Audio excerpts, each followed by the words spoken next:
Sudah Mas Imam, sudah live. Ya, baik. Bismillahirrahmanirrahim. Assalamualaikum warahmatullahi wabarakatuh. Waalaikumsalam warahmatullahi wabarakatuh. Alhamdulillahirabbil alamin. Wassalatu wassalamu ala asrofil anbiya'i wal mursalin wa ala alihi wa sahbihi ajma'in, amma ba'. Para hadirin, Bapak dan Ibu, jamaah pengajian Muhammadiyah Amerika Serikat, insya Allah kita akan segera memulai kajian rutin kita, mingguan kita, yaitu membahas terutama terkait dengan Al-Ghazali dan ilmu pengetahuan dengan mengacu buku beliau yaitu Al-Munqidh Ad-Dhalal, atau diterjemahkan terlepas, terbebas, terselamat dari kesesatan. Banyak terjemahannya itu. Apa terbebas, apa terlepas, apa terselamatkan. Dan alhamdulillah kita nggak ngerasa ya, Bapak dan Ibu sudah sampai ke bab 7, bukan, maksud saya ke bagian ke-7 dari kajian ini. Dan insya Allah sekedar refleksi dari apa yang sudah kita kaji selama ini, sudah jauh, sudah banyak hal yang dibahas oleh Ustadz kita, Ustadz Muhammad Rafiq, mengenai bagaimana Al-Ghazali itu berargumentasi untuk men-challenge dan juga mengkritisi berbagai paham, pandangan, perspektif keislaman yang beliau anggap dalam tanda kutip sesat begitu ya. Beberapa yang sudah kita bahas, misalnya pandangan Al-Ghazali tentang para filosof, ahli filsafat, bagaimana kesesatan beliau, kesesatan dari para ahli filsafat ini dalam memandang epistemologi Islam.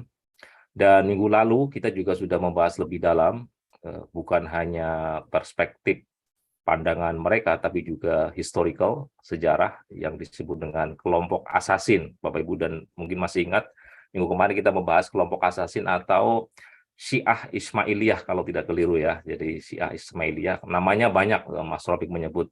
Yang saya ingat itu ada Al-Batiniyah, kelompok Ahlul Batin. Jadi apa sebut juga Ahlul Ilm, kelompok Ahlul Ilm. Kemudian juga ada nama lain kalau tidak salah Ahlul Tauhid, mereka mengklaim juga sebagai Ahlul Tauhid dan nama-nama lain sebagainya.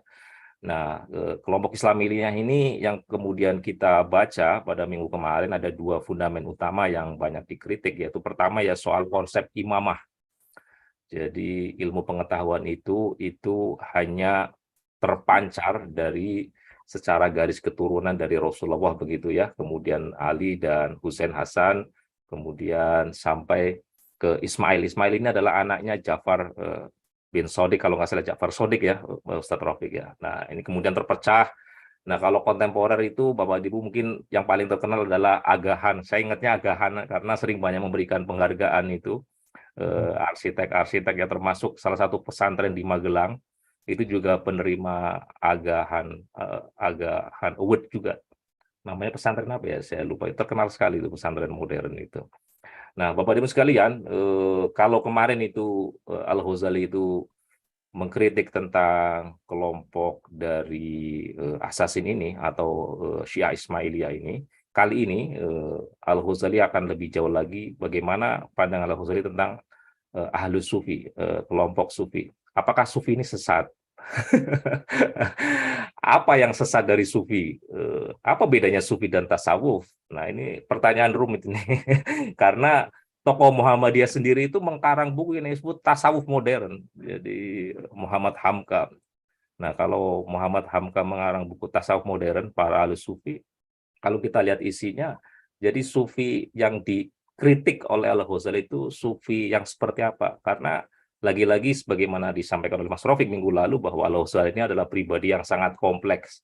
Orangnya eklektik. Jadi satu sisi dia itu mengambil, satu sisi dia menyerang. Jadi ada yang dia kritik, ada yang dia ambil dari pandangan-pandangan yang berseberangan dengan beliau. Nah, kalau kemarin ahli batiniyah ini, Syiah Ismailiyah ini konsepsinya adalah imamah dan takwil. Karena kemarin Mas Rafiq juga menceritakan soal ta'wil ini, tafsiran-tafsirannya di luar dari keumuman, di luar dari sangat aneh begitu ya menurut pandangan orang-orang Sunni, orang awam kita ini. Baik, Bapak Rizaludin, mari kita dengarkan bersama bagaimana Al-Ghazali itu menggambarkan epistemologi kelompok sufi ini. Apa yang sesat dari sufi ini, atau apa yang tidak sesat dari sufi ini. Dan sufi seperti apa yang kemudian dipandang oleh Al-Ghazali, kenapa dia dikritik. Tafadhol, Ustaz Rafiq. Ya, terima kasih Mas Imam.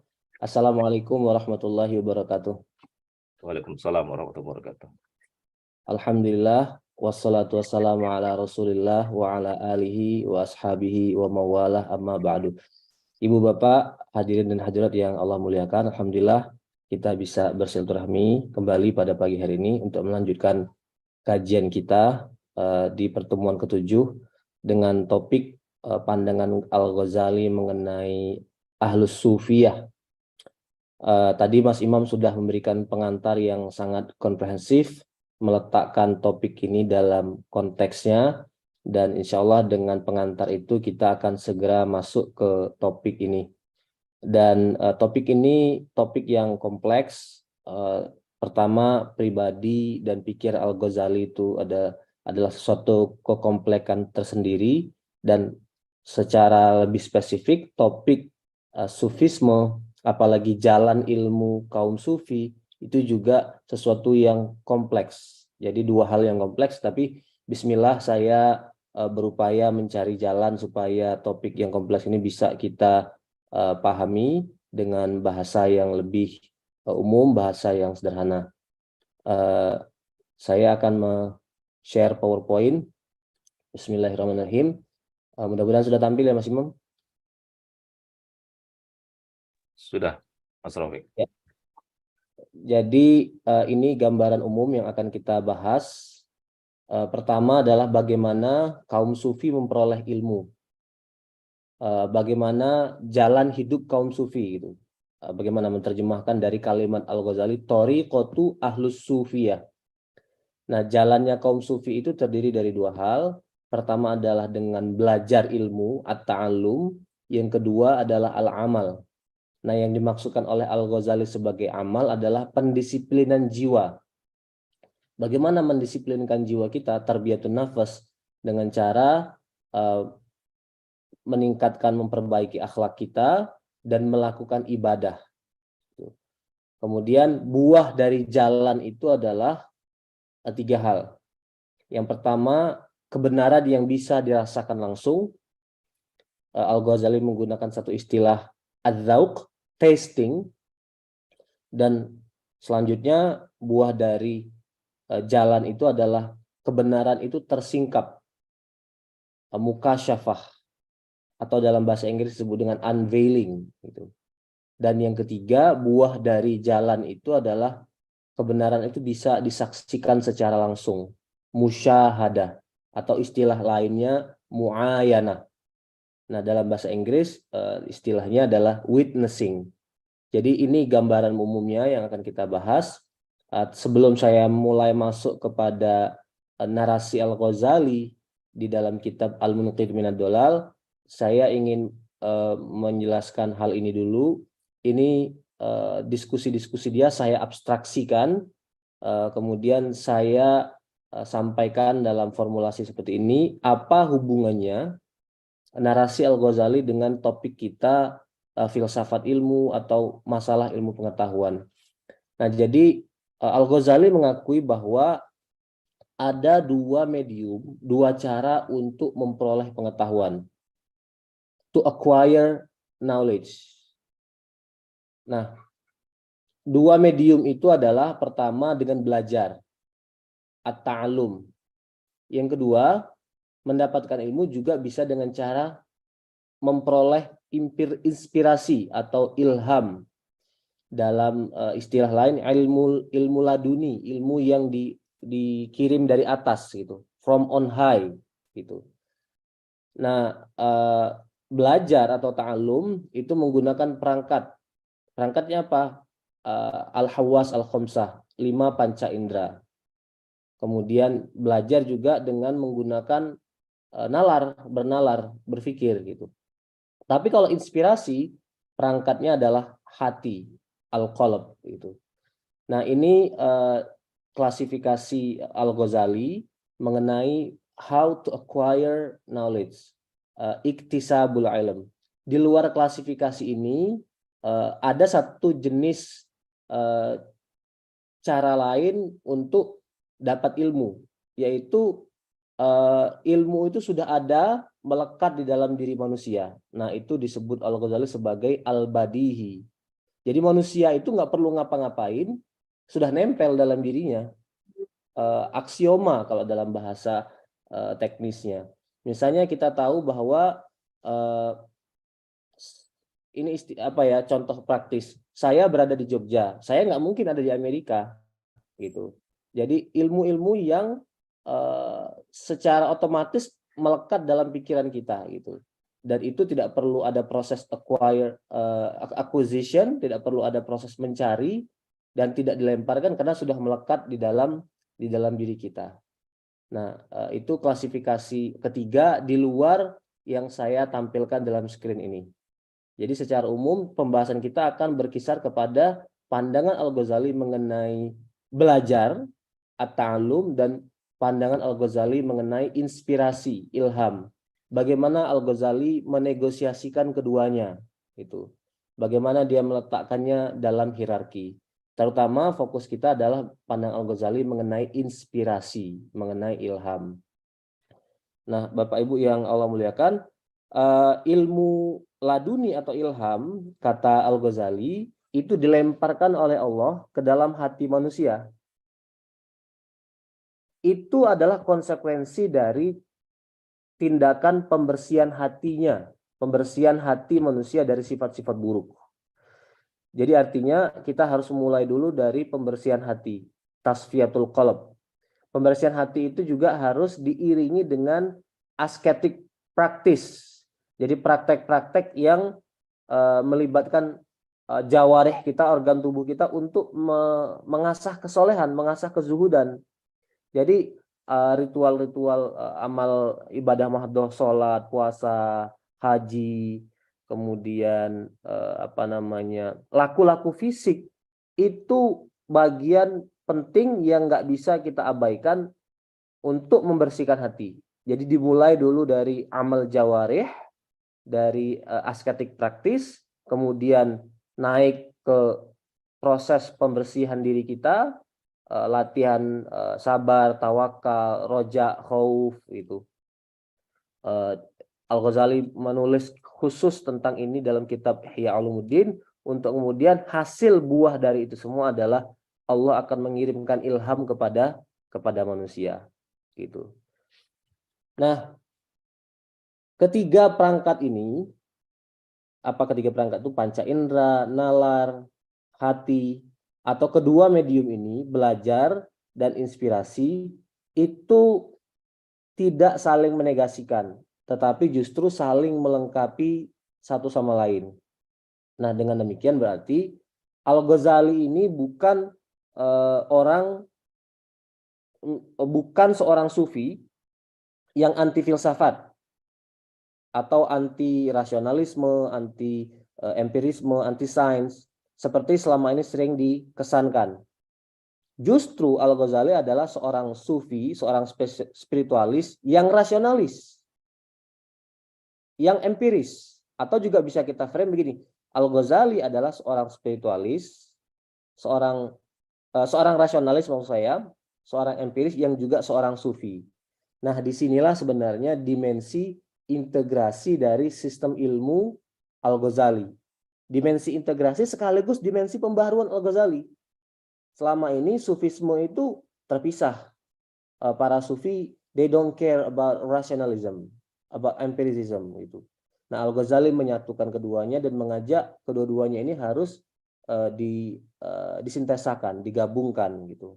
Dia mengajak supaya ahli filsafat supaya juga punya spiritualitas, menjadi sufi, peduli pada ibadah-ibadah praktis, dan sebaliknya juga orang-orang yang selama ini menjadi sufi, spiritualis, concernnya ibadah-ibadah praktis supaya mampu berpikir rasional, gitu.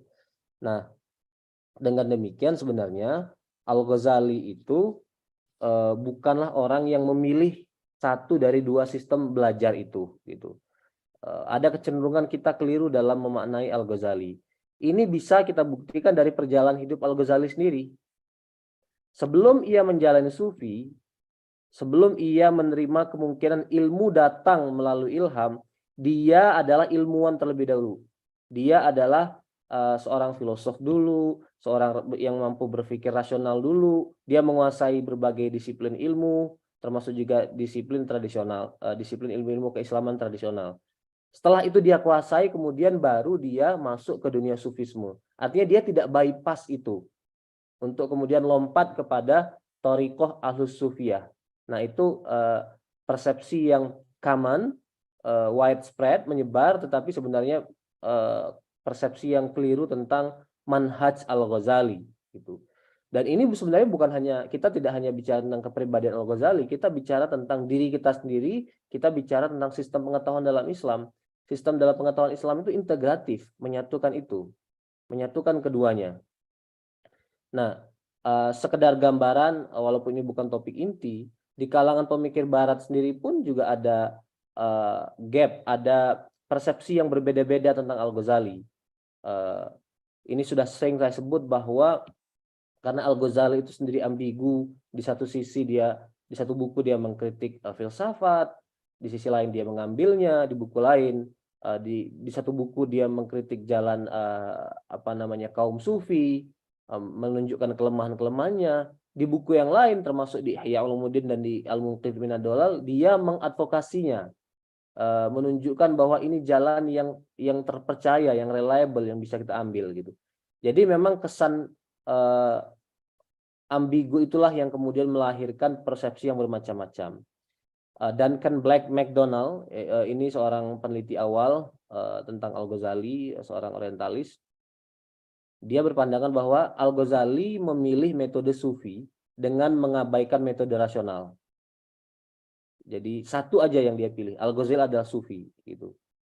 Kalau sufi berarti kan hanya mengandalkan ilham, tidak mendorong untuk berpikir rasional, tidak mendorong orang untuk belajar. Itu dari McDonald. Yang kedua dari Binyamin Abrahamov. Menurut dia Al-Ghazali adalah rasionalis, filosofis, bukan sufi gitu. Jadi sufi itu hanya diskusi umum aja, dan kadang-kadang dia sebut juga ada kecenderungan Al-Ghazali itu taqiyah gitu. Dia pura-pura aja seperti sufi, karena kalau kita uraikan, kita baca lebih dalam buku-buku Al-Ghazali, sebenarnya dia itu seorang filosof, seorang rasionalis gitu. Nah, itu cara pandang yang memilih. Nah, ini ada cara pandang yang sintetis gitu, berusaha mengintegrasikan kedua-duanya. Dari Montgomery Watt, Al-Ghazali mengkombinasikan sufisme dan rasionalisme, and I follow this argument gitu. Saya mengikuti argumen dari Montgomery Watt ini, di mana Al-Ghazali tidak hanya menjadi seorang sufi tapi juga menjadi seorang rasionalis. Oke, sekarang kita masuk kepada narasi cerita Al-Ghazali mengenai dirinya sendiri, mengenai jalan kaum sufi di dalam autobiografinya Al-Munqidh Minad Dhalal. Dia mengatakan bahwa saya sudah selesai belajar metode kaum filosof. Saya sudah kuasai, saya sudah menulis banyak bukunya. Saya sudah selesai belajar metodenya teolog mutakallimun. Udah pernah berdebat juga. Kemudian saya sudah belajar juga metodenya asasin, kaum asasin atau Syiah Ismailiyah. Saya sudah kuasai, saya sudah tulis juga buku-buku yang membantah mereka. Nah, tinggal satu disiplin yang belum saya tekuni, yaitu disiplin atau jalan kaum sufi. Saya kemudian sadar bahwa jalan kaum sufi itu adalah penggabungan dari ilmu, artinya belajar teori, dan praktek sekaligus. Nah, tolong kita semua mencatat bahwa pernyataan Al-Ghazali ini punya konteks. Al-Ghazali sebenarnya sedang membandingkan metode ilmu tasawuf atau jalan kaum sufi dengan metode para filosof, para mutakallimun yang murni teoretik, murni ilmu. Hilang dari dua bidang ini dimensi praktisnya. Nah, kelebihan dari jalan kelompok sufi adalah mereka punya dimensi amal. gitu. Dan itu yang ingin diadvokasi, diperjuangkan oleh Al-Ghazali. Nah, terkait dengan itu, Al-Ghazali sebenarnya membagi ilmu menjadi dua. Ini bahasan di luar kitab Al-Munqidh Minad Dhalal. Ini bahasan yang ada di kitab Ihya Ulumuddin, terutama bab khutbatul kitab, bab pembukaan, dan kitab yang pertama Kitabul Ilm. Jadi menurut Al-Ghazali, ilmu itu dibagi dua. Pertama, ilmu muamalah. Yang kedua, ilmu mukasyafah. Nah, apa yang dimaksud dengan ilmu muamalah? Ilmu muamalah adalah ilmu tentang disiplin spiritual, cara mendisiplinkan jiwa yang bersifat praktis. Jadi ada cara mengamalkan ajaran Islam yang praktikal, yang akhir tujuan dari pengamalan itu adalah disiplin spiritual. Nah, Al-Ghazali menggunakan istilah muamalah, tapi kita perlu mencatat bahwa istilah muamalah di sini istilah spesifik. Jangan kita campurkan dengan istilah umum dalam fikih. Muamalah itu artinya hubungan sesama manusia, hubungan transaksi misalnya keuangan, itu hubungan munakahat misalnya. Bukan itu yang dimaksudkan dari istilah muamalah yang dipakai Al-Ghazali, tetapi ilmu tentang tata cara melakukan disiplin spiritual. Nah, kitab Ihya Ulumuddin yang 40 jilid itu, 40 bagian, 40 kitab, itu berbicara tentang ilmu muamalah, bagaimana mendisiplinkan jiwa. Gitu. Nah, klasifikasi kedua adalah ilmu mukasyafah. Akhir dari muamalah, upaya pendisiplinan jiwa adalah ada kebenaran yang tersingkap, yang terbuka bagi orang yang menekuni mengamalkan muamalah atau mengamalkan pendisiplinan jiwa. Tuh. Nah, ilmu muamalah ini itu penting, sangat-sangat penting, karena dialah satu-satunya jalan untuk sampai kepada mukasyafah. Kebenaran itu bisa tersingkap hanya ketika kita melakukan pendisiplinan jiwa. Jadi orang nggak bisa bypass, nggak pernah sholat, nggak pernah ngaji, nggak pernah sabar, nggak pernah tawakal, nggak pernah latihan diri sendiri, melakukan tarbiyatun nafas, tahu-tahu mengklaim pada mukasyafah. Itu nonsens menurut Al-Ghazali. Jadi itu satu paket. Tapi Al-Ghazali mengatakan kalau ilmu muamalah bisa ditulis, bisa dibukukan, bahkan sampai 40 jilid Ihya Ulumuddin, itu ilmu mukasyafah nggak ada teorinya. Jadi nggak ada bukunya yang bisa menjelaskan tentang mukasyafah. Jadi mukasyafah itu sesuatu yang hanya bisa dirasakan, gitu. Oke. Nah, saya ingin menyinggung bahwa ilmu klasifikasi ke muamalah, ke mukasyafah ini sangat-sangat relevan dengan sistem pengetahuan modern kita hari ini yang dominan. Di mana relevansinya? Pertama, kita berada di sistem pengetahuan hegemonik dari dunia barat modern yang memisahkan ilmu dengan iman. Jadi bagi Al-Ghazali, akhir dari ilmu adalah afirmasi tentang keberadaan Allah. Akhir dari proses kita menuntut ilmu, kemudian mempraktekkannya, adalah kita semakin menguatkan keimanan kita kepada Allah. Nah, itu sistem pengetahuan seperti itu hilang, lacking dari sistem pengetahuan kita hari ini.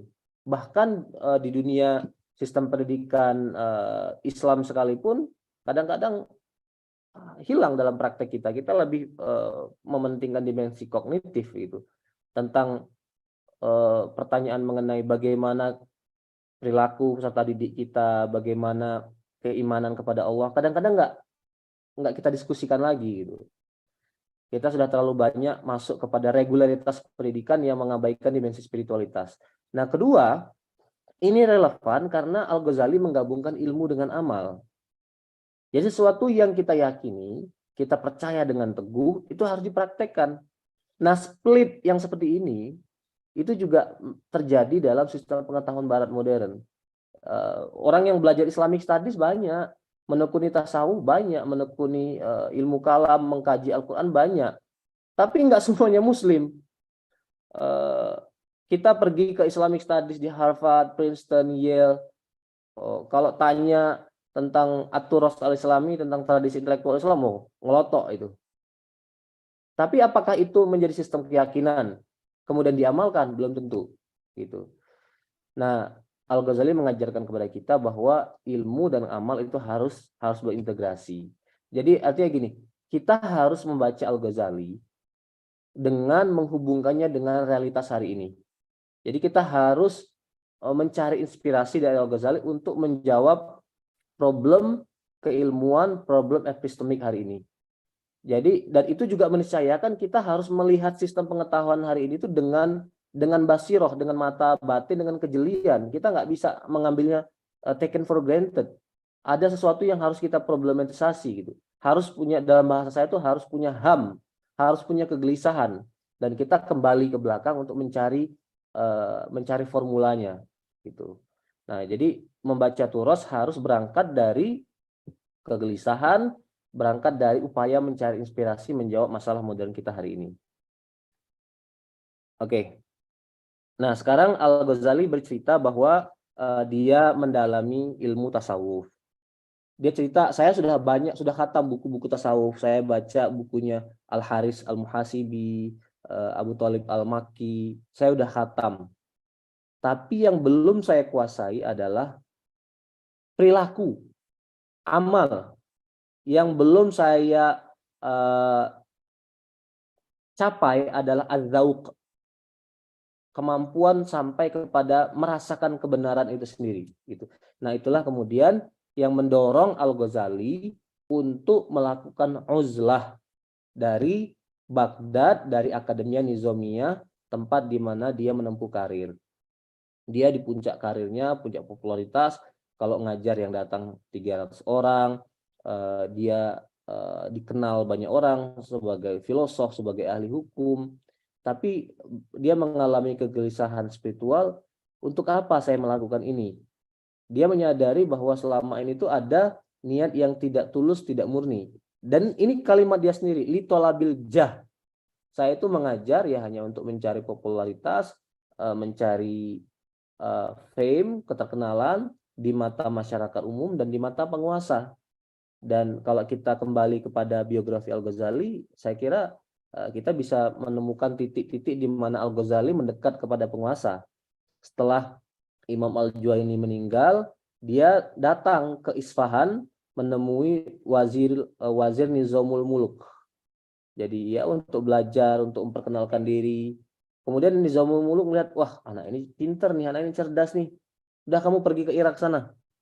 Kamu jadi kepala sekolah, jadi rektor di Nizamiyah di Irak gitu. Kalau gurunya Al-Juwaini rektor di di Khurasan, artinya di pinggir.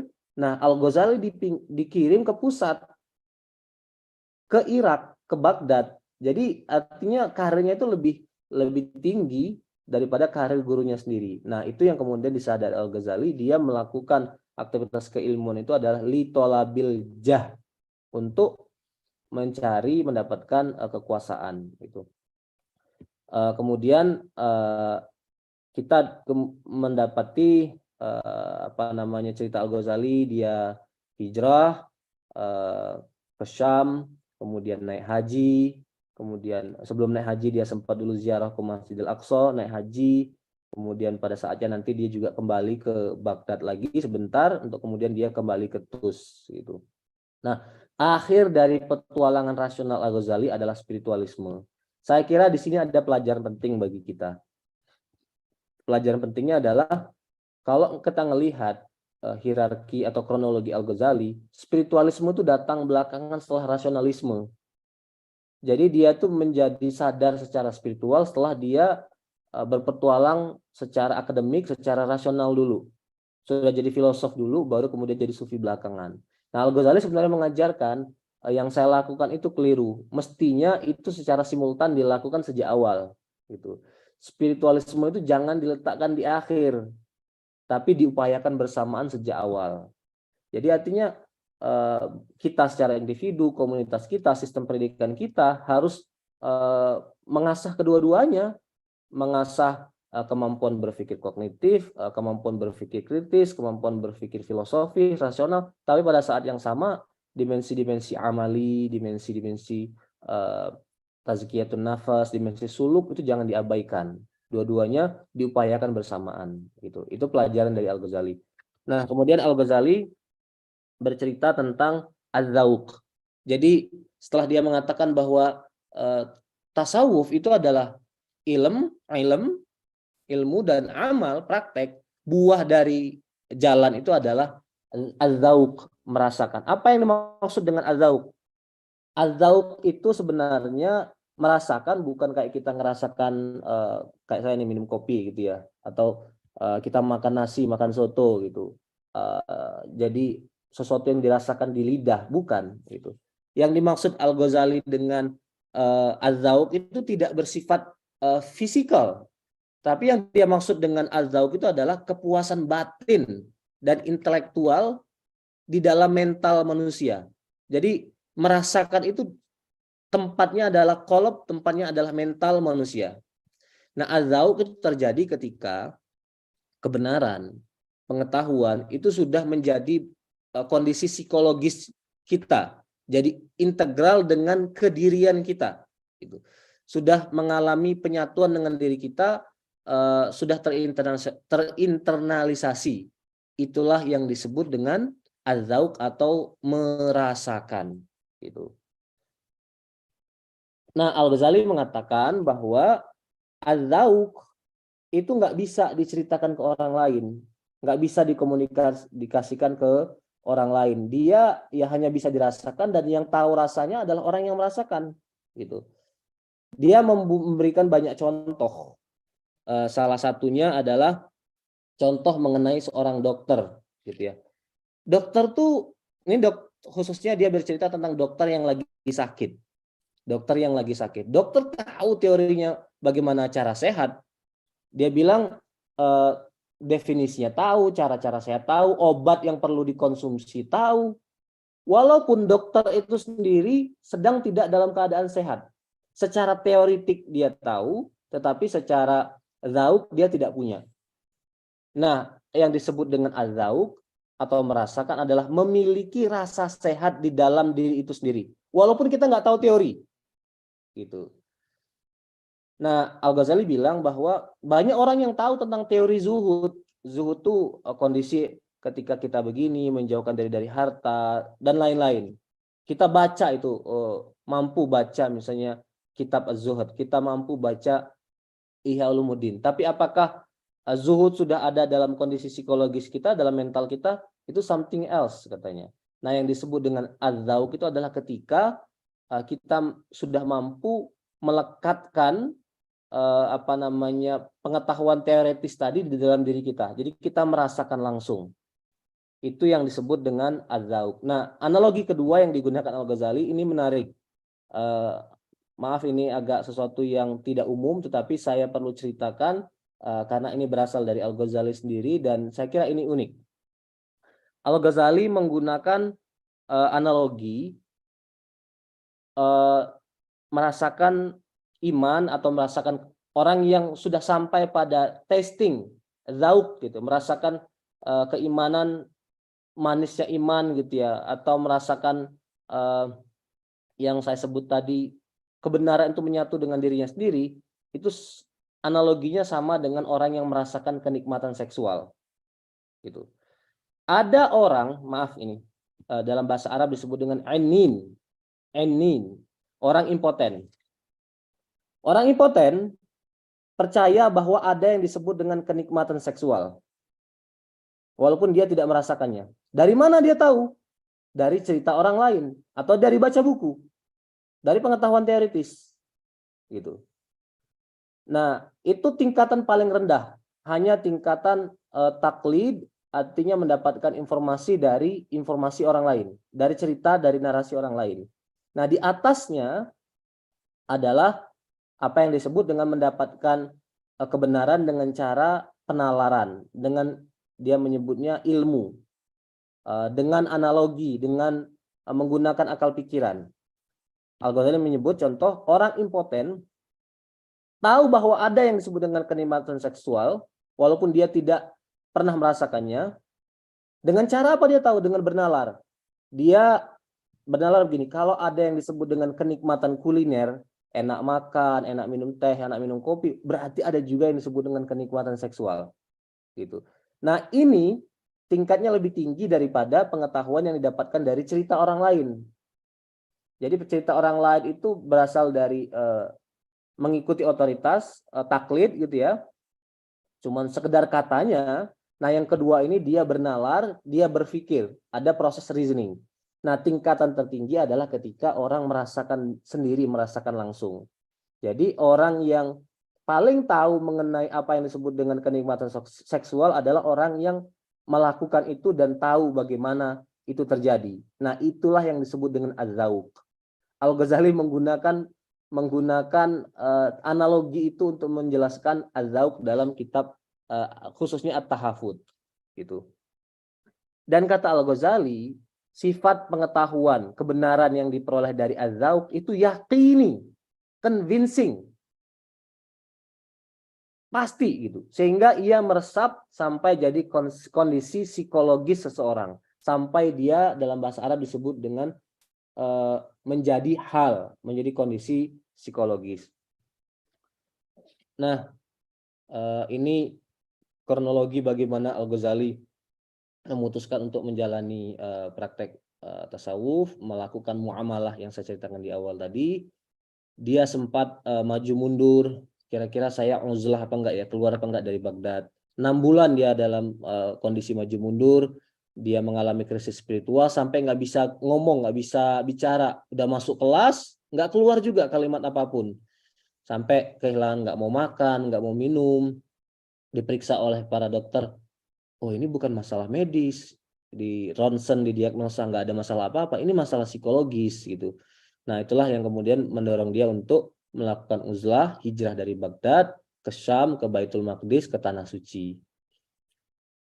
Kemudian Al-Ghazali dalam Al-Muqidh sampai kepada satu statement bahwa jalan kaum sufi adalah jalan terbaik gitu. Inni alimtu yaqinan anna sufiyahum as-salikun li tariqillah ta'ala khosoh wa anna siratahum ahsanus siyar. Nah, ini yang perlu kita garis bawahi. Wa anna siratahum ahsanus siyar. Perjalanan hidup mereka adalah perjalanan terbaik. Wa tariqahum aswabut tariq.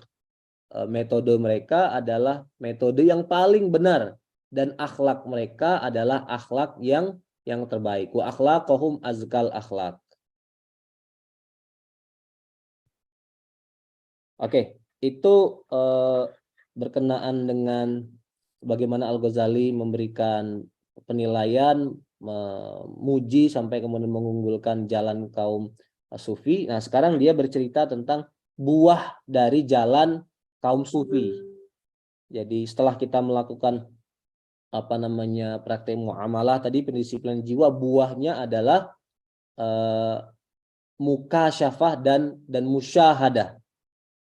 Buah yang pertama tadi adalah az-zauq, merasakan langsung kebenaran itu sampai menjadi kondisi psikologis kita. Yang kedua adalah mukasyafah, yang artinya kebenaran itu tersingkap. Dan ketiga, musyahadah, kebenaran itu dapat disaksikan secara langsung. Dan ini dua hal ini, kebenaran yang tersingkap, kebenaran yang dapat disaksikan, tidak terjadi pada metode keilmuan yang lain. Dari metodenya kaum filosof, dari metodenya kaum mutakalimun, ini nggak bisa kita dapatkan. Gitu. Nah, apa yang dimaksud dengan mukasyafah? Mukasyafah bisa kita definisikan sebagai tersingkapnya ilmu, atau juga bisa dikatakan tersingkapnya kebenaran, karena manusia membersihkan diri dari perbuatan buruk dan mendekatkan diri kepada Allah. Penyingkapan ini terjadi itu secara tiba-tiba ada dalam diri, dalam keyakinan dan hati manusia. Dengan demikian, penyingkapan adalah satu proses psikologis, satu proses rohani yang terjadi pada manusia setelah ia menjalani spiritualisme, jalan spiritual. Nah, sama seperti az-zauq tadi, mukasyafah juga kata Al-Ghazali tidak bisa ditulis gitu. Tidak bisa diteorikan, tidak bisa diceritakan. Nah, kemudian Al-Ghazali bercerita tentang bagaimana ilmu yang didapatkan dengan mukasyafah, ilmu yang didapatkan dengan tersingkapnya kebenaran dengan cara membersihkan hati tadi. Itu Al-Ghazali jelaskan dengan membuat analogi lagi. Al-Ghazali itu orang yang pintar sekali membuat analogi dan analoginya menarik. Sekarang Al-Ghazali membandingkan antara orang yang dapat ilmu dengan cara belajar, at-ta'allum, menggunakan panca indera, menggunakan nalar, dengan orang yang belajar dengan membersihkan diri hatinya, kemudian mempraktekkan ritual-ritual Islam. Dua-duanya akan sampai kepada ilmu, sampai kepada spiritualisme. Dia membuat analogi. Yang pertama, yang belajar itu orang Romawi. Yang kedua, yang mempraktekkan jalan sufisme, jalan tasawuf, itu orang Cina. Kalau yang pertama itu adalah filosof, yang kedua adalah wali, kaum sufi. Nah, dua orang ini dipanggil oleh seorang raja. Kemudian kata raja, kalian berdua saya beri tembok. Sekarang saya persilahkan, saya berikan kepada kalian berdua alat untuk melukis, menggambar. Gambarlah sesuatu yang cantik, gambarlah sesuatu yang menarik. Nah, di tengah-tengah antara orang Romawi dengan Cina diberikan tirai, pembatas. Jadi dua-duanya nggak bisa saling melihat satu sama lain. Orang Romawi atau orang yang mendapatkan ilmu dengan cara belajar masuk ke ruangan dengan membawa alat lukis. Sementara orang Cina masuk ke ruangan dengan tidak membawa alat lukis. Dia cuma membawa mop aja, cuma membawa lap gitu. Orang bingung ini kok bisa mau menggambar tapi dia nggak bawa apa-apa, cuma bawa lap gitu. Dan setelah waktunya habis, oke, sekarang letakkan segala sesuatu, gimana? Udah selesai? Orang Romawi bilang selesai. Orang Cina bilang selesai. Orang tambah lagi, selesainya di mana? Nah, kemudian setelah tirai itu dilepas, disingkirkan, kelihatan bahwa orang Romawi memang benar-benar menggambar sesuatu yang cantik, menggambar sesuatu yang menarik. Orang Cina, ya apa yang terjadi? Di temboknya orang Cina juga ada gambar, juga ada lukisan yang menarik. Dari mana lukisan itu muncul tiba-tiba di temboknya? Dari pantulan yang berasal dari temboknya orang Romawi. Itu. Jadi yang dilakukan oleh orang Cina hanyalah membersihkan, melap tembok bening, bersih supaya ilmu atau gambar yang ada di temboknya orang Romawi terpantulkan di temboknya sendiri gitu. Nah, itulah dua cara memperoleh pengetahuan, memperoleh kebenaran. Yang pertama adalah dengan cara benar-benar belajar, melukis, menggambar. Yang keduanya dengan membersihkan diri sendiri, nanti ilmu akan datang sendiri. Gitu. Akan terpantulkan di dalam diri manusia. Nah, yang kedua itulah yang disebut dengan ilham, yang disebut dengan kasyaf oleh Al-Ghazali. Gitu. Itu analogi pertama. Ini sekarang Al-Ghazali menggunakan analogi kedua. Analogi berupa kolam air. Jadi kolam air ini Bapak Ibu bisa lihat di layar, itu sumber airnya ada dua kata Al-Ghazali. Sumber air yang pertama adalah yang berasal dari aliran, dari stream, dari luar gitu, mengalir sampai ke bagian itu, ke bagian kolam ini. Nah, cara kedua air datang ke kolam ini adalah air datang dari dalam, dari bawah, dari mata air. Gitu. Jadi sumber air itu adalah aliran air yang datang dari luar atau mata air yang datang dari dalam. Nah, ilmu itu sama seperti kolam air. Ilmu itu datang ke hati manusia melalui dua cara. Pertama dari luar, artinya dengan cara ilmu disuplai oleh panca indera, disuplai oleh refleksi akal pikiran kita tentang fenomena yang terjadi di luar. Itu seperti ilmu yang datang dari aliran tadi, dan ilmu yang datang dari dalam dengan cara membersihkan hati sendiri. Gitu. Jadi dalam diri kita itu ada potensi untuk mendapatkan ilmu. Dan dua-duanya adalah jalur yang legitimate. gitu. Dua-duanya adalah jalur yang valid yang untuk mendapatkan pengetahuan. Nah, Al-Ghazali kemudian mengatakan bahwa idealnya dua-duanya ini dilakukan. Jadi artinya kolam itu harus punya saluran aliran air dan juga harus punya mata air dari bawah gitu. Nah, itu kondisi idealnya. Tetapi Al-Ghazali sendiri mengakui bahwa tidak semua orang mampu untuk mengkombinasikan kedua-duanya. Ada kondisi di mana orang harus ya pada akhirnya memilih apakah hanya fokus kepada amal-amal praktis, pensucian diri sendiri, atau kemudian belajar secara filosofis, secara metodologis, kemudian mengabaikan aspek sofistik tadi. Gitu. Nah, di mana kondisi orang harus memilih salah satu, tidak bisa menggabungkan keduanya. Al-Ghazali menyebut orang tua, orang sepuh. Orang sepuh deh yang udah nggak bisa lagi lah dipaksa-paksa suruh belajar mantik, belajar kalam, pergi ke kampus kuliah S1, S2, nulis skripsi, nulis tesis, sudah nggak bisa lagi. Kalau orang tua ya sudah amal praktis aja gitu. Amal praktis aja. Kalau ceramah kepada mereka ya tentang tafsir, tentang Quran, tentang hadis, tentang cara ibadah, jangan yang kompleks-kompleks. Nanti bisa melahirkan fitnah ke orang awam kok disampaikan ilmu yang terlalu kompleks gitu. Itu yang pertama, orang tua. Jadi orang tua pada akhirnya nggak bisa mengintegrasikan itu.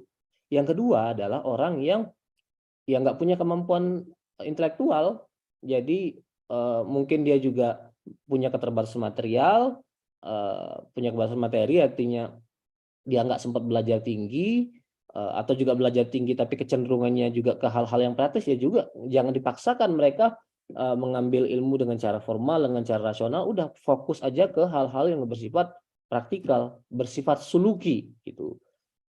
Atau orang yang sebenarnya punya kemampuan intelektual, tapi dia nggak punya guru. Jadi nggak punya pembimbing yang mengajarkan dia berpikir rasional, berpikir filosofis. Dia cerdas, tapi dia artinya nggak punya akses ke perguruan tinggi, kira-kira gitu. Nggak punya akses yang membawa dia menjadi sarjana, kira-kira gitu. Ya sudah, orang yang seperti ini nggak apa-apa. Bagi mereka fokus aja ke dimensi suluk, dimensi pengamalan gitu. Nah, itu bagaimana Al-Ghazali menggambarkan bahwa keduanya harus berintegrasi, tapi pada akhirnya juga kita harus realistis, ada kondisi di mana orang harus memilih salah satunya gitu. Oke, ini mungkin poin terakhir yang yang akan saya sampaikan. Setelah itu kita bisa membuka forum dialog. Ilmu apa sih yang bisa tersingkap melalui mukasyafah tadi gitu? Setelah kita melakukan pembersihan diri, mempraktekkan amal ibadah, jenis ilmu apa yang bisa tersingkap? Al-Ghazali menyebut dalam Kitabul Alam, dalam Ihya Ulumuddin, itu 5 hal. Pertama, tentang tauhid. Jadi dengan keyakinan akan keesaan Allah, termasuk atribut sifat-sifat Allah, itu akan tersingkap ke dalam diri kita, akan kita rasakan, kita akan mengalami az-zauq tadi gitu. Jadi yang pertama adalah tauhid, yang kedua adalah ilmu tentang kosmologi, tentang alam semesta. Jadi orang yang melakukan praktek laku tasawuf itu akan tahu dia tentang asal usul alam semesta, kemana alam semesta ini akan berakhir. Termasuk yang ketiga, ilmu tentang kenabian, prophetology, ilmu tentang malaikat. Ilmu tentang itu, kebenaran tentang itu, keyakinan tentang itu akan melekat di dalam diri manusia gitu, dengan cara melakukan pembersihan diri. Yang kemudian yang keempat adalah eskatologi, kehidupan setelah kematian, alam barzah, yaumul hisab, padang mahsyar. Itu Al-Ghazali menyebutnya akan bisa tersingkap dengan sendirinya. Yang terakhir, yang keenam adalah ilmu memahami Al-Qur'an gitu. Bisa tersingkap dengan dirinya. Nah, dan ini memang kesulitannya memahami Al-Ghazali. Kadang-kadang di satu sisi dia bilang, oh nggak perlu belajar lah, nggak perlu berguru gitu, cukup dengan melakukan muamalah saja, cukup dengan suluk tadi, pengetahuan ini akan datang dengan diri sendiri, akan datang dengan sendirinya itu. Al-Ghazali ngomong itu untuk menggambarkan kaum sufi, orang-orang sebelum dia. Walaupun Al-Ghazali sendiri tidak mempraktekkan itu. Al-Ghazali maksudnya tidak bypass, tidak mengabaikan belajar. Dia belajar dulu kemudian melakukan praktek suluk, pendisiplinan jiwa gitu. Nah, kalimat-kalimat Al-Ghazali itu bisa mengindikasikan kalau dibaca secara sepintas bahwa Al-Ghazali mengajarkan kita untuk tidak belajar, tidak berguru secara formal, tetapi langsung praktek melakukan jalan sufi, pembersihan diri, uzlah dan seterusnya gitu. Itu slippery slope-nya dari memahami Al-Ghazali. Nah, jadi artinya ilmu yang bisa tersingkap melalui mukasyafah adalah ilmu yang metafisik. Walaupun kemudian Al-Ghazali juga bilang bahwa bukan hanya metafisik, bahkan ilmu-ilmu lain juga bisa tersingkap gitu. Bukan ilmu tentang Tuhan, tentang kenabian, tentang alam semesta, ilmu sehari-hari. Al-Ghazali ngasih contoh Umar. Umar itu lagi khutbah, mungkin khutbah Jumat, khutbah Idul Fitri, lagi ceramah lah kira-kira. Tiba-tiba dia teriak, "Ya Sariyah al-Jabal, al-Jabal," gitu katanya. Ada seorang sahabat namanya Sariyah. Sariyah, dan Sariyah ini lagi terlibat ekspedisi, terlibat suatu peperangan. "Sariyah, kamu lari ke gunung. Selamatkan diri ke gunung." Nah, pikiran itu tiba-tiba terlintas dalam benak Umar bin Khattab karena dia dapat mukasyafah gitu. Dia dapat ilham dari Allah Subhanahu wa taala, dan ilham ini bukan terkait dengan 5 hal yang saya sebutkan tadi, ini hal-hal yang lain gitu. Jadi menurut Al-Ghazali bukan hanya hal metafisik yang bisa terungkap, hal-hal yang lain juga bisa terungkap. Nah, ini terjadi pada Umar bin Khattab. Dan sebenarnya saya sedikit terakhir menyinggung bahwa ini bukan hanya pandangan Al-Ghazali, ternyata pandangan tokoh yang lebih puritan, yang lebih ketat ya seperti Ibnul Qayyim juga begitu. Orang-orang Muhammadiyah kadang-kadang lebih merasa nyaman dengan pandangan Ibnul Qayyim gitu, karena ya dia pendekatannya lebih memfilter kira-kira gitu. Jalannya Ibnu Taimiyah ya, muridnya Ibnu Taimiyah, Ibnul Qayyim kan. Nah, Ibnul Qayyim juga mengakui bahwa yang disebut dengan mukasyafah, yang disebut dengan ilham itu ada, dan ilham itu bukan hanya terkait hal-hal yang metafisik tadi, hal-hal yang lain di luar metafisika juga bisa tiba-tiba tersingkap, dikirimkan sebagai ilham kepada manusia. Dalam kitab Madarijus Salikin yang pernah kita baca, Ibnu Qayyim mendiskusikan tentang ilham itu. Tapi juga ini kontribusi Ibnu Qayyim, penjelasan dia tentang ilham itu lebih detail daripada penjelasan Al-Ghazali. Dia meletakkan ilham itu dalam tingkatan-tingkatan. Ilham itu bukan tingkatan tertinggi, tingkatan tertinggi ada yang lain, taklim namanya. Allah bicara langsung dengan nabi, atau kemudian tingkatan kedua wahyu. Tingkatan selanjutnya adalah ilham. Allah mengirimkan petunjuk, mengirimkan kebenaran, bimbingan kepada hati manusia melalui inspirasi. Tapi juga kontribusi Ibnu Qayyim, dia memberikan batasan-batasan. Nggak bisa orang mengklaim ilham seketika. Ilham itu juga nggak bisa tiba-tiba datang, tapi praktek seharian kita melanggar syariat Allah. Jadi harus ada batasan-batasan. Dan yang penting juga disampaikan oleh Ibnu Qayyim, ilham itu nggak perlu diceritakan ke orang lain gitu. Jadi nggak perlu dipamer-pamerkan. Dan nggak perlu kita apalagi sampai klaim, oh ini inspirasi dari Allah untuk saya. Nah, itu hal yang nggak perlu gitu. Dia menyebutkan contoh lagi-lagi tentang Umar bin Khattab. Umar bin Khattab itu pernah memberikan solusi untuk masalah dalam bidang mawaris, masalah kalalah namanya. Kalalah itu artinya orang yang meninggal tapi nggak punya anak, nggak punya cucu. Nah, harta warisannya diberikan kepada siapa? Tidak ada nas yang menjelaskan tentang itu. Umar bin Khattab memberikan pandangan ini solusi untuk masalah kalalah. Lalu dia bilang hadza ra'yu Umar. Jadi ini bukan inspirasi, bukan ilham dari Allah untuk Umar. Jadi tidak perlu dia memunculkan klaim-klaim seperti itu. Jadi itu pandangan subjektif dia. Nah, itulah etika orang yang mendapatkan ilham, dia tidak perlu gembar-gembor ke publik, apalagi sampai dia gunakan klaim ilham itu, klaim inspirasi itu untuk meningkatkan popularitas dia, meningkatkan sum'ah, kira-kira pandangan publik tentang dia sebagai orang suci. Nggak perlu. Umar bin Khattab aja bilang hadza ra'yu Umar gitu. Nah, itu pendapat Ibnu Qayyim. Saya kira saya berhenti sampai di sini. Yang lain-lainnya mungkin kita bisa kembangkan dalam dialog dan tanya jawab. Saya kembalikan ke Mas Imam.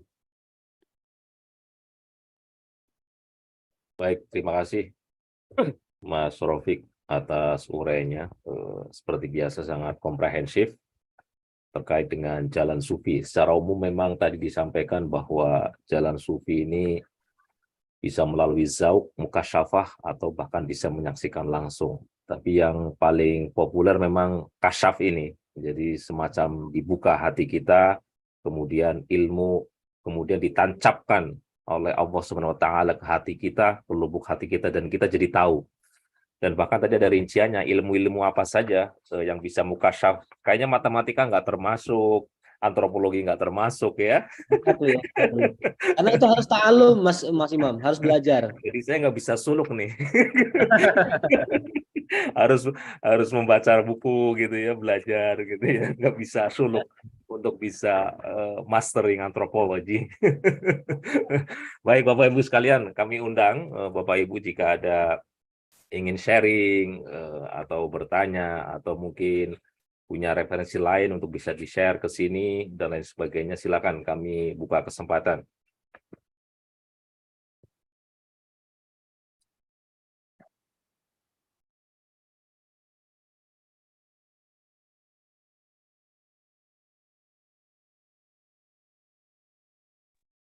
Sepertinya sudah siap-siap mau mengambil jalan suluk semua ini yang ada di sini nih. Oh, itu ada catatan di bawah itu, Mas. Oh ya, baik dari Pak Hanif ya.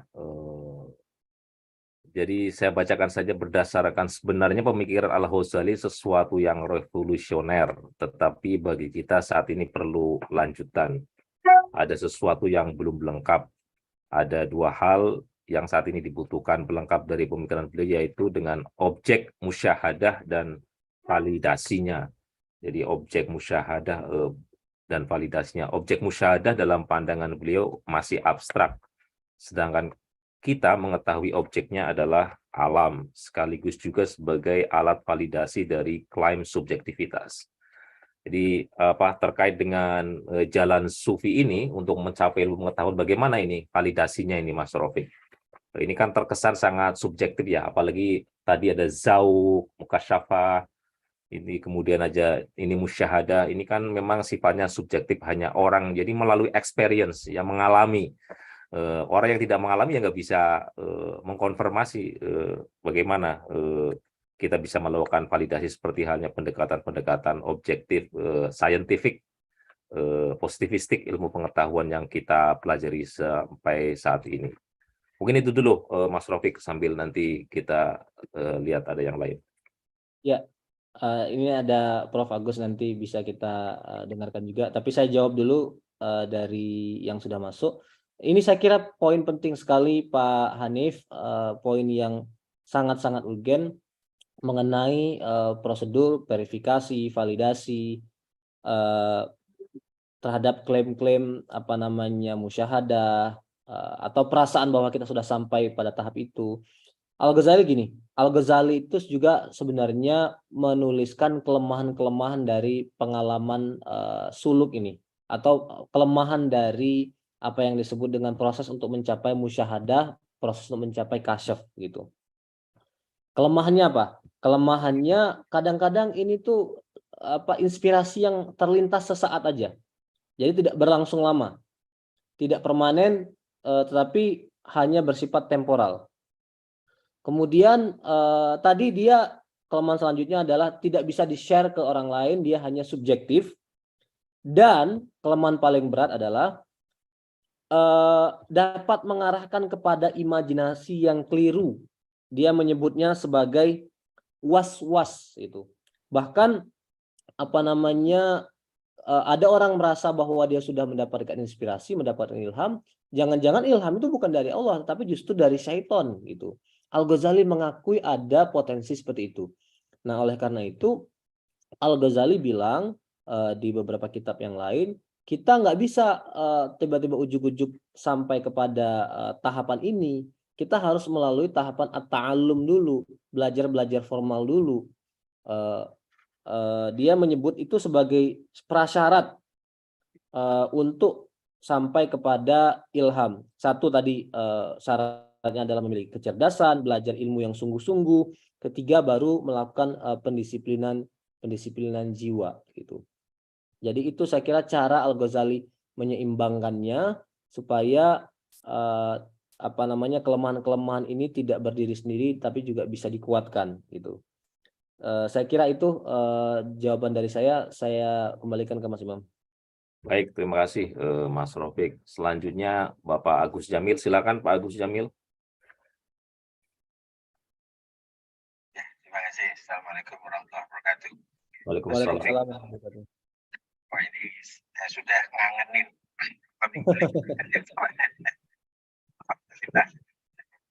Baik. Mengenai tadi ada saya agak miss apakah di dalam bukunya Al-Ghazali tadi itu yang mungkin adalah mengenai tiga pencapaian ilmu yang kemudian dianalogikan dengan kepuasan seksual tadi itu. Ya. Memang dari buku itu tadi Al-Mumkin Adolal ya. Salah. Ya, kalau yang analogi kepuasan seksual dalam kitab lain, dalam kitab At-Tahafud. Jadi saya lintas kitab itu, Pak Agus. Waktu saya mendengar itu terus saya jadi ingat bahwa sebetulnya kita semua itu diajari metodologi itu di dalam kehidupan kita. Yaitu apa? Ketika kita disebut ada tiga tahapan kenikmatan, kenikmatan jadi rasa tadi kalau bahasa Jawa rasa ya zauk ya zauk. Saya ingat kata zauk ini, ingat mbah saya dulu bilang zauk ini, Mbah Hajid. Jadi zauk ini rasa yang dirasakan itu ketika misalnya begini. Yang pertama, seorang yang masih muda, belum dewasa, belum balik itu, dia akan mendapatkan kenikmatan dengan mimpi basah, misalnya begitu. Dia tidak bisa mengontrol. Jadi tiba-tiba dapat gitu aja, ya kan? Kalau ditanya enaknya gimana, dia ya nggak tahu lah pokoknya itu. Tapi dia. Kemudian tahap kedua, setelah melewati itu, dia di dalam Islam disebut sebagai balik, udah bisa membedakan mana yang baik dan buruk dan dia sudah dewasa. Lalu kemudian dia bisa memilih dengan inderanya, dengan matanya, dengan hidungnya, dengan apa, dia bisa mencapai dengan akalnya, dia bisa memilih untuk mencapai kenikmatan itu. Tetapi belum halal, belum benar. misalnya dia nonton film, dia lihat gambar, dia begitu mencapai, nggak benar. Tapi kemudian ya bisa mencapai kenikmatan satu lagi gitu. Tetapi kenikmatan yang paling puncak itu tadi yang disebut Daud tadi itu ketika bukan hanya iman, ilmu, tetapi juga dia merasakan dengan pernikahan tadi. Misalnya dalam kehidupan kita, analoginya kan, dia betul-betul bisa mendapatkan kenikmatan, orgasme, kemudian menghasilkan, menghasilkan, ada buahnya, ada melahirkan sesuatu karya, gitu. Dalam hal ini, lalu Allah lah yang berperan memberikan tadi. Jadi kalau tadi yang pertama itu cuma memberi mimpi, yang kedua memberi hal dan pikiran, kemudian yang terakhir itu memberikan karya. Jadi Allah memberikan izin, gitu. Berikan izin. Nah itu mungkin setiap kita itu diajari metodologi alamiah seperti itu. Ya. Jadi saya melihatkan, oh iya ya, sebetulnya kita diajari metode seperti itu ketika kita mendapatkan bukan hanya berhenti di ilmu, tetapi dialami, dirasakan, kemudian menjadi karya, menjadi satu produk. Nah kalau ilmuwan kan kemudian jadi invention, jadi buku, jadi sesuatu yang bisa dinikmati gitu. Nah itu satu. Ya. Jadi tadi saya waktu dengan itu, oh iya ya, sebenarnya kita diajarin itu. Baik, yang kedua adalah kata ulama sendiri, orang yang berilmu di dalam Al-Quran itu kan definisinya itu ada di surat Fatir 28. Tapi dia bagian dari konteks 27-28 ya. Yang dimulai ya yang inama yakhsyallaha min ibadihil ulama itu. Ya, yang sering diapalkan dikutip bahwa ulama itu adalah yang takut pada Allah gitu. Takut dalam arti yakhsyallah itu karena kenal gitu, kenal siapa Allah itu, maka saya respect, saya takut. Takutnya itu takut karena dengan segala konsekuensi yang dimiliki oleh super objek subjek tadi. Nah, mulainya itu mencapai level itu dari yang ayat 27 itu, yaitu orang memakai indera-indera dengan matanya dia melihat alam taro anallaha anzala minas sama gitu. Jadi dia melihat, merasakan ada hujan, kemudian melihat daun-daun warnanya macam-macam, bunganya macam-macam, buahnya macam-macam. Kemudian dia melihat gunung ya, melihat gunung lapisan batuannya bermacam-macam. Kemudian dia melihat manusia, aneka ragam jenis manusia dan sifatnya dan lain sebagainya. Terus binatang dan sebagainya. Ayat 27-28 baru puncak dari ayat 28 itu tadi innama yakhsyallaha min ibadihil ulama. Jadi pencapaian ulama itu dilalui dengan tahapan yang seperti tadi. Tahapan yang empirik dulu. Belum sampai ke spiritual, kalau tadi istilahnya zauk gitu ya. Rasa, kalau bahasa Jawa saya mendapatkan itu ada istilah yang pas gitu ya. Bukan rasa di lidah, bukan rasa di sensori kita, tetapi rasa di hati kita gitu ya. Mungkin kalau orang Jawa agak bisa merasakan ya. Ora rasanya belum gitu ya. Baik. Jadi itu yang ada 2 poin. 1 poin kita bahwa sebetulnya setiap manusia itu sudah diajari metodologi itu. Tapi kita suka missing.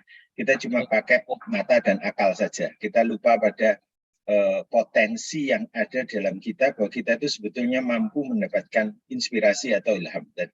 Gitu. Nah ini menarik. Jadi tadi juga disebutkan oleh Mas Rafiq, tidak selalu hal yang spiritual ya, tetapi bisa juga inspirasi yang non spiritual. Tadi Umar bin Khattab melihat ada pasukan di bukit tadi itu kan. Nah itu zaman sudah pasca Rasulullah. Nah sekarang hari ini pun juga pastinya ada, ya kan?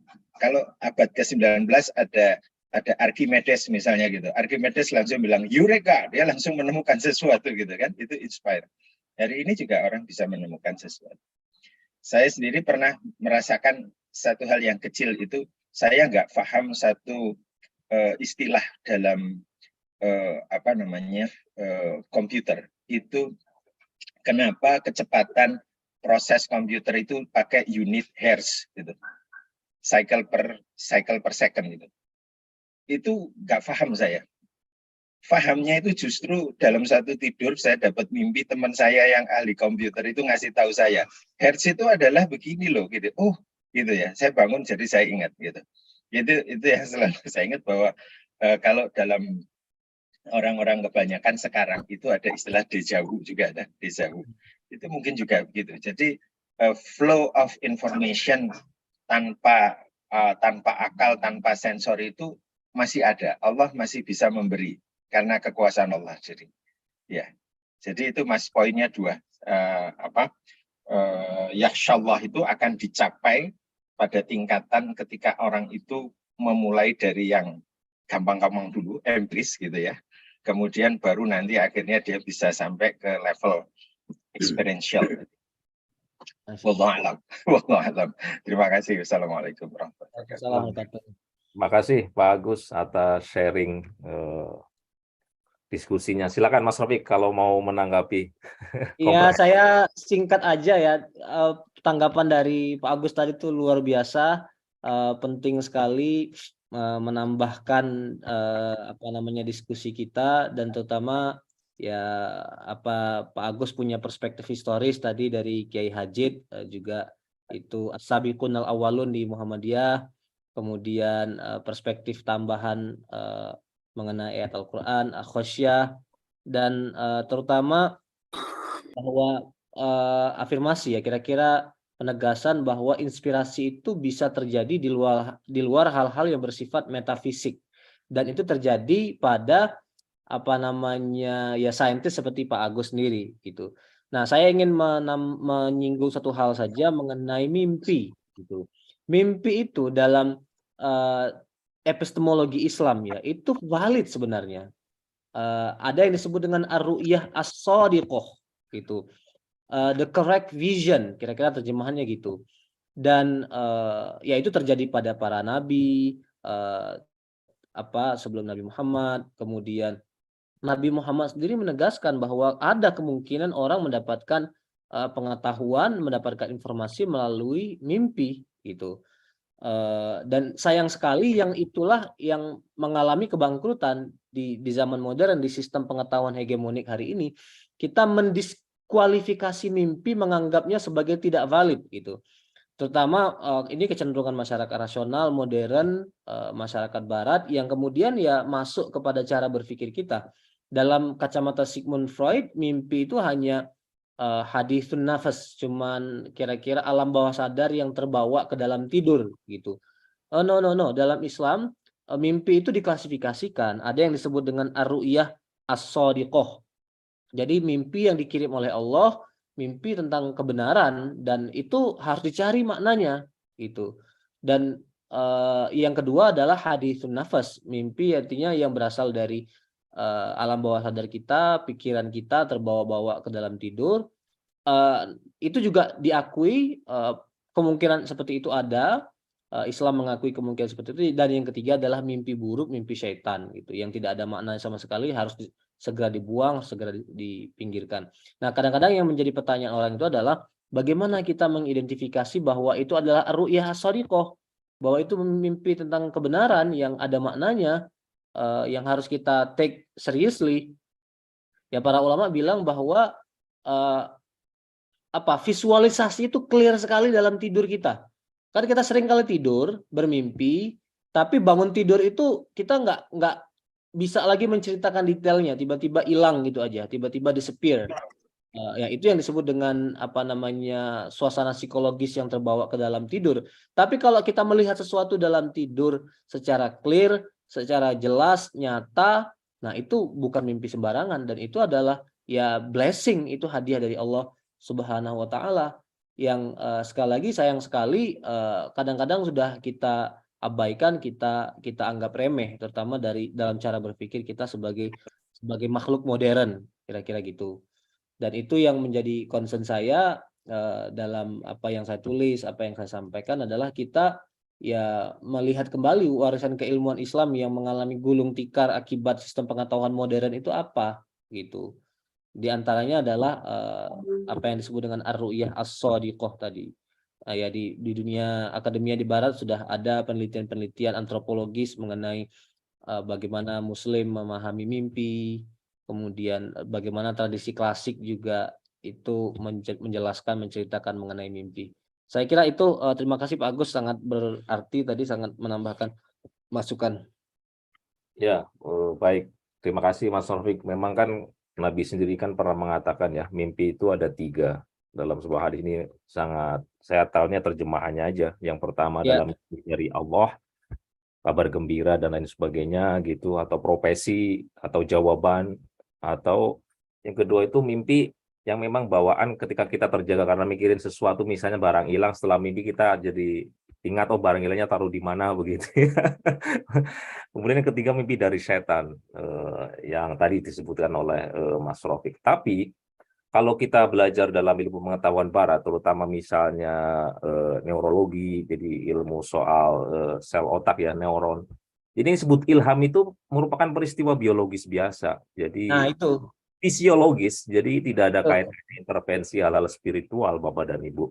Jadi ilmu fisiologis saja. Jadi karena kita terlalu memikirkan secara matang, mendalam, jadi berbagai hal yang kita pikirkan di dalam otak kita, ada proses neuron gitu ya. Jadi neurologi kita, neuron kita itu kemudian saling berbenturan, efek stimulus, listrik, dan sebagainya, kemudian muncul yang disebut dengan ilham itu. Ya. Dan itu kalau kemudian kita misalnya belajar kita melihat ya, misalnya para pemenang Nobel, kemudian ilmuwan-ilmuwan Barat, mereka nggak melakukan suluk secara spiritual. Jadi mereka hanya, atau misalnya taruhlah misalnya Karl Marx gitu ya, yang bukunya sangat berpengaruh di dunia ini, tidak melakukan suluk spiritual seperti halnya Al-Ghazali gitu. Nah, ini juga bisa menjadi diskusi kita bersama begitu. Baik Bapak Ibu sekalian, kita masih punya waktu 15 menit ini sampai jam 4.30. Masih ada pertanyaan ya Mas Rofik ya. Jadi dari Ibu Uti terkait dengan regam pembagian kecerdasan manusia modern, ada IQ, ada EQ, ada SQ, EQ apa lagi ya? Saya tahunya IQ, EQ, jadi emosional, kemudian spiritual. Apakah Al-Ghazali juga mengenalkan tentang bermacam bentuk kecerdasan semacam itu? Mungkin tidak dengan istilah seperti ini. Bagaimana responnya Mas Robi? Ya, I second your opinion, I second your answer, Mas Imam. Jadi istilah-istilah itu istilah modern, tapi sudah adalah dalam bayangan dalam pikiran Al-Ghazali, manusia itu hayawanun natiq, makhluk rasional, makhluk filosofis, dan pada saat yang sama juga dia makhluk emosional, makhluk yang punya perasaan, dan lebih penting dari itu dia makhluk spiritual gitu. Kitab Ihya Ulumuddin itu kan berbicara tentang emosionalitas, bicara tentang spiritualitas. Sementara kitab kitab Tahafut Al-Falasifah misalnya, kitab Al-Mustasfa yang lebih pada dimensi intelektual, itu ya berbicara pada dimensi IQ gitu. Ya, walaupun terminologi sekali lagi modern invention gitu. Itu Mas dari jawaban dari saya. Oh ya, baik. Terima kasih Mas Rofik. Semoga menjawab Ibu Uti. Kemudian Ini AQ itu dari buku di bawah, adversity Ya. question, kecerdasan ketangguhan, seperti yang dimiliki Nabi Ibrahim. Kita sebenarnya kepengen dengar dari Bu Uti ini gimana penjabarannya. Kalau mau unmute silahkan Bu Uti, kepengen kita dengarnya. Baik, Ibu, terima kasih Mas. silakan. Terima kasih. Boleh saya kasih penjelasan sedikit ya. Adversity question itu adalah kecerdasan ketangguhan. Ini juga sebenarnya yang sekarang lagi marak Mas diteliti untuk generasi alpha, generasi yang lahir setelah tahun 2010. Mereka ini termasuk generasi yang paling cerdas, tapi juga generasi yang paling tidak tangguh gitu. Karena kecerdasan ketangguhan ini kan dibentuk oleh banyak hal gitu ya. Salah satunya adalah pengalaman kehidupan gitu. Kalau kita tahu pada masanya gitu ya, orang-orang alim terdahulu itu kan banyak sekali mengalami ujian hidup, dan itu yang membuat kecerdasan ketangguhannya itu terasa gitu. Seperti yang contoh yang sering digunakan itu adalah Nabi Yusuf. Beliau dianggap sebagai orang dengan adversity quotient yang paling tinggi gitu. Dan di anak-anak generasi alpha ini, dengan segala hal yang serba digital dan instan, kecerdasan ketangguhan itu kemudian tidak terasa, sehingga muncul fenomena mereka ini adalah generasi paling cerdas, tapi juga sekaligus generasi yang paling kesepian, dan angka bunuh dirinya nanti akan paling tinggi begitu. Terima kasih. Oke, baik, terima kasih Bu Uti atas sharing. Ini ilmu baru nih. Saya soalnya ingatnya mungkin generasi lama, taunya Ari Ginanjar. Jadi SQ. Iya. Ya, tapi penting sekali Mas istilah ini Mas, dan saya kira itu fenomena yang kita lihat lah hari ini di kalangan generasi muda. Ya, setuju sekali. Sekarang kan konsep resilience gitu ya, jadi ketangguhan kayak gitu ya, menghadapi berbagai persoalan hidup, apalagi isu mental health dan sebagainya. Ini kan juga terkait dengan ini kecerdasan ini. Ya, dan kalau dihubungkan dengan Al-Ghazali begini, Al-Ghazali itu lahir sebagai anak yatim piatu, anak yatim lah. Dia udah nggak punya ayah, dikirimkan ke ke sekolah yang memberi subsidi kepada para santrinya. Jadi dia mengalami penderitaan hidup seperti Nabi Yusuf. Kemudian walaupun dia kemudian mengalami bergelimang harta dekat dengan penguasa, ada di istana, itu dia juga mengalami periode itu. Tapi setelah itu dia mengalami periode susah lagi. Dia tinggalkan semuanya. Di pertemuan sebelumnya saya pernah cerita, dia waktu masuk Baghdad jadi rektor ke Nizamiyah, dia pakai baju yang 500 dinar kan harganya kira. Cerita dari Ibnul Jauzi. Tapi dia waktu keluar dari Baghdad untuk uzlah, dia masuk lagi kembali ke Baghdad, dia pakai baju yang harganya hanya berapa sen, kororit, few cents gitu. Dan selama dia berada di pengasingan, ya dia hidup sesederhana mungkin gitu. menurut dia, dan dia sering dia ulang-ulang, bahwa makanan enak, minuman enak itu juga bisa jadi penghalang bagi kita untuk sampai kepada puncak spiritualitas gitu. Jadi artinya Al-Ghazali mengalami kesulitan-kesulitan hidup juga di dalam dirinya. Terima kasih. Baik, terima kasih Mas Rofik. Ini ada dari Mas Ayub ya. Mas Ayub ini ada Ilham Ibrahim, tapi beliau sebenarnya Mas Ayub. Mas Ayub itu sharing tentang ilham, kemudian bertanya apakah di Munkits Al-Dhalal itu dikhususkan hanya untuk pengetahuan tertentu saja. Kalau begitu bagaimana relevansinya epistemologi Sufi Al-Ghazali ini di luar dari yang tadi dijelaskan tentang ilmu-ilmu yang bisa di-cover dari Al-Ghazali ini. Misalnya bagaimana kita menjelaskan epistemologi Ghazali untuk barangkali ilmu modern tadi itu Mas Rofik. Itu seperti apa? Rasanya relatif sudah kita singgung ya tadi di diskusi, bahwa Al-Ghazali bermaksud mengintegrasikan dua cara memperoleh ilmu, satu dengan inspirasi, dua dengan belajar lah. Dia termasuk mengatakan bahwa nggak mungkin kita sampai ke inspirasi kalau kita nggak melalui periode at-ta'allum dulu, periode acquire knowledge dulu gitu.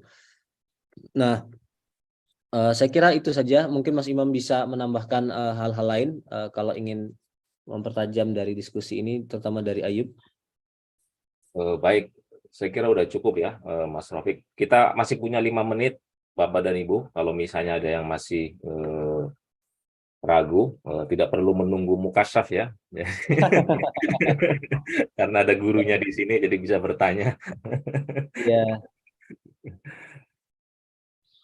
Sepertinya kami tunggu. Baik, sepertinya cukup Mas Rofik. Ini Ya. Saya kira udah hampir jam 4.30, sudah 1,5 jam ini kita berdiskusi tentang Al-Ghazali, tapi pada prinsipnya memang tidak ada yang, saya kira kita setuju dengan Al-Ghazali bahwa ilmu itu bisa dicapai dengan dua jalan, yaitu dengan secara zohiriyah, ya kita belajar, mengeksplorasi pengetahuan, meneliti, membaca, gitu ya, latihan dan sebagainya. Kemudian yang kedua yaitu membersihkan hati. Jadi kalau dua cara itu kita gabungkan, insya Allah akan lahir ulil albab, jadi intelektual muslim yang bukan hanya hatinya juga jernih, tapi juga otaknya juga pintar, bisa memahami dunia ini untuk kemajuan ilmu pengetahuan. Saya kira itu Bapak dan Ibu sekalian. Terima kasih atas partisipasinya, sharing diskusinya, berkenan mendengar sampai 1,5 jam ini. Insya Allah nanti kita bertemu pada serial selanjutnya, yaitu yang ke-8. Nggak tahu judulnya apa, nanti kita tunggu. Kita tunggu.